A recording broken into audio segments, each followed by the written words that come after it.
Salam sehat untuk kita semua.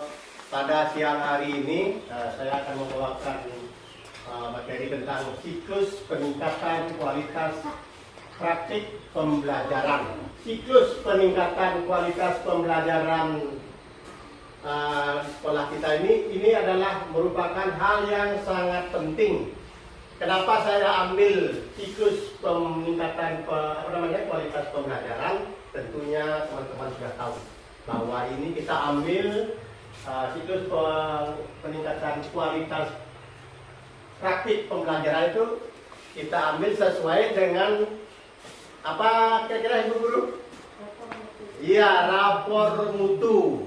Kenapa rapor mutu diambil? Sesuai juga anjuran dari pengawas maupun teman-teman yang sudah pengalaman tentang pengelolaan kinerja. Tentu yang kita perlu ambil dan tingkatkan itu baik itu guru maupun kepala sekolah. Yang tingkatkan itu adalah mutu rapor mutu kita. Yang mana rapor mutu kita yang lihat merah atau yang turun peningkatannya dari tahun lalu, tentu itu yang kita ambil. Tentu ini sudah kita ambil pada waktu kegiatan. Jadi latar belakang yang saya bahas tadi itu, yaitu inilah yang paling penting sebenarnya. Karena latar belakang kita mengambil kegiatan sesuatu itu harus ada latar belakang atau masalah-masalah yang kita hadapi. Jadi latar belakang di sini yaitu peningkatan kualitas praktik pembelajaran merupakan salah satu aspek paling penting dalam upaya meningkatkan pendidikan secara keseluruhan. Kenapa? Karena dalam praktik pembelajaran ini selalu kita harus melihat apakah kegiatan ini bisa meningkatkan pembelajaran siswa atau tidak. Tentu kita akan perhatikan. Jadi latar belakangnya kata ini sangat penting. Jadi sebagai kepala sekolah merasa bertanggung jawab untuk peningkatan praktik pembelajaran di kelas itu harus setiap tahun, setiap saat harus ada peningkatannya. Karena seperti kita alami pada tahun-tahun yang lalu, tentunya peningkatan kita hanya biasa-biasa saja. Tapi dengan adanya kurikulum baru sekarang, ini kita dipacu menjadi bagaimana meningkatkan siswa itu jangan biasa-biasa saja. Jadi siswa itu selalu meningkat, selalu kita mengembangkan pembelajaran yang inovatif, ya, yang menarik, jadi menyenangkan bagi siswa semuanya supaya anak itu selalu ingin belajar dan belajar. Ini yang kami yaitu kepala sekolah memandu diskusi persiapan observasi kinerja guru-guru secara terbuka, itu yang seperti kita laksanakan sudah.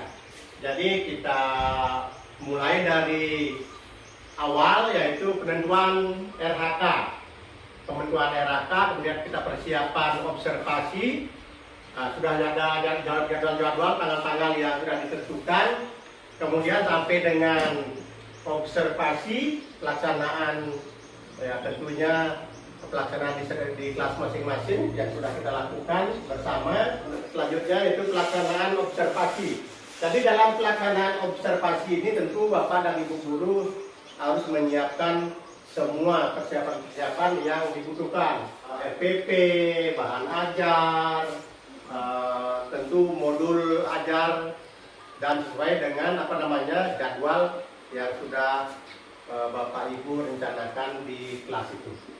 Indikator ini tentu kita pilih.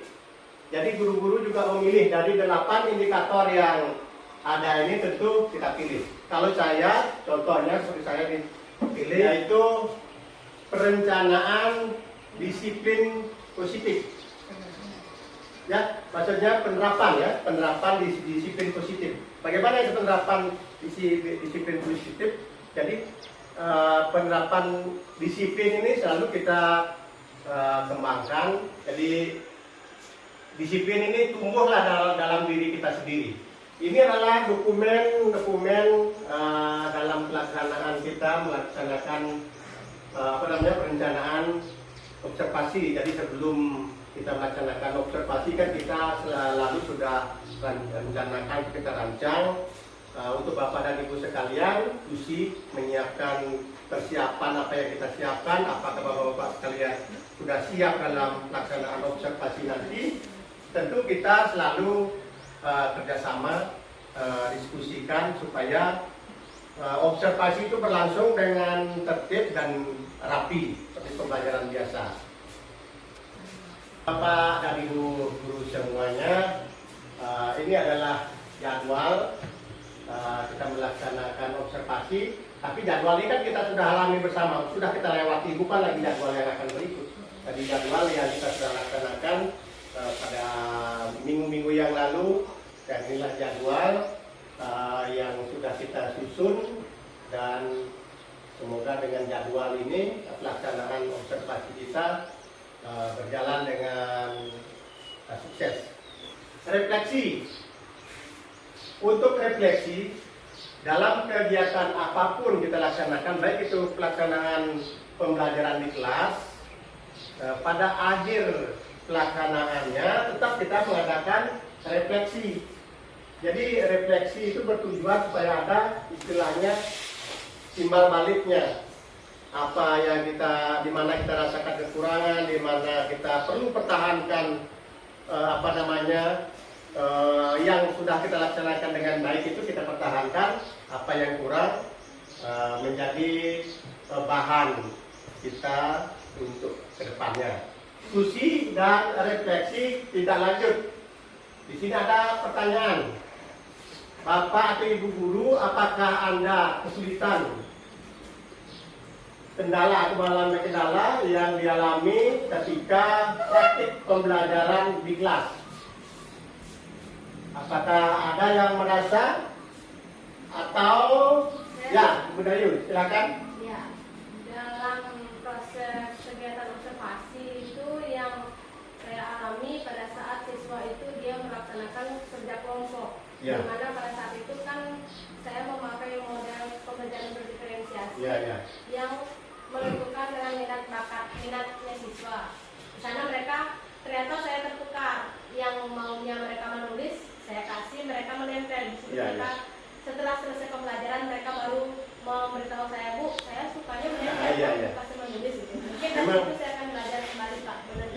Betul belajar. Jadi memang dalam kita baru mau mulai ini, jadi untuk mengkelompokkan siswa kita itu memang kita mengalami sedikit hambatan. Yang mana sih kita tidak bisa mendalami berreferensiasi itu memang itu kan tujuannya itu mana ya, apa yang dia sukai itu kan perlu kita ketahui juga ke depannya. Menurut Bapak atau Ibu, hal apa yang perlu ditingkatkan terkait praktik pembelajaran di kelas ke depannya? Saya ada Pak, asesmen di kelas menurut saya harus tetap dilaksanakan sebelum pembelajaran agar kita tahu bagaimana keadaan siswa kita sebelum diajarkan. Jadi kita tahu sebatas mana kemampuannya, bagaimana kita mengajar, diarahkan kemana siswa-siswa. Jadi memang asesmen awal itu memang sebenarnya kan semua lakukan. Ya, itu yang paling penting untuk mengetahui anak itu apa bakatnya, apa minatnya, bagaimana kita mendalami jiwanya. Itu kan perlu kita lakukan asesmen supaya kita tahu anak ini suka ini, anak ini tidak suka matematika, anak-anak ini tidak suka misalnya bahasa Indonesia, tapi kan ada bakat-bakat yang lain. Yang paling tidak pasti olahraga itu pasti anak-anak senang. Kasih apa yang kita lakukan pada hari ini dan sudah berjalan, walaupun tidak sesuai yang kita harapkan, namun mudah-mudahan sebagai bahan persiapan kita untuk kinerja bisa terlaksana dengan baik dan pengaruhnya ini juga sama ibu-ibu sekalian. Dan saya ucapkan banyak terima kasih. Saya akhiri. Wassalamualaikum warahmatullahi wabarakatuh.